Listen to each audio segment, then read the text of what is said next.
ହଁ ବା ଅଛନ୍ତି ଡୁମର ଆଉ କାଳିଦ ଅଛନ୍ତି ମୋ କତିରେ। ତମେ ଆସ ଆସ। ଶୁଣୁନା ଶୁଣୁନା ସାଇକେଲ ଅନେଇ କହୁଛି ରହ। ତ ସ୍କୁଲ ଘରୁ ନ ଯାଇ ଏଠି କଣ ହେଇଛି? ଆଉ ରହି ହବନି। ଆଉ ନ ଖାଇକି ରହି ହବନି। କଣ ଖାଇବ? ବିଶାଳ କମଳା ନ ଖାଇ ଆଉ ରହି ହବନି। ତାଙ୍କ ଝିଅ ଯୋଉ ଭଳିଆ ବାଣ୍ଟୁଛି କମଳା ଆମର ଭାରି ଲୋଭ ହେଲାଣି। କୋଉଠି ସ୍କୁଲରେ? ହଁ। ନା ମୁଁ ଭାଇ ମତେ ସେ କମଳା ଫମଳା କଥା ମାପ କର ମୁଁ ଯିମିନି।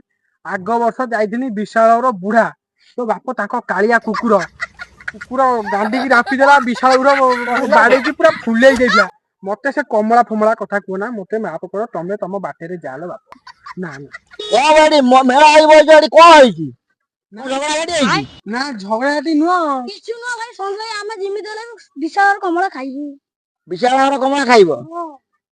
ତମେ ସଞ୍ଜୟ ଭାଇ ଜମା ଏଇ ଛୁଆଙ୍କ କଥା ମୁଣ୍ଡ ଖେଳା ବିଶାଳର କମଳା କଥା ଜମା ମତେ ବା 2 ଘଣ୍ଟା ହେଲା ଏଠି ବୁଝଉଛନ୍ତି ଯା ବିଶାଳ ଘର କମଳା ଆଣିବୁ।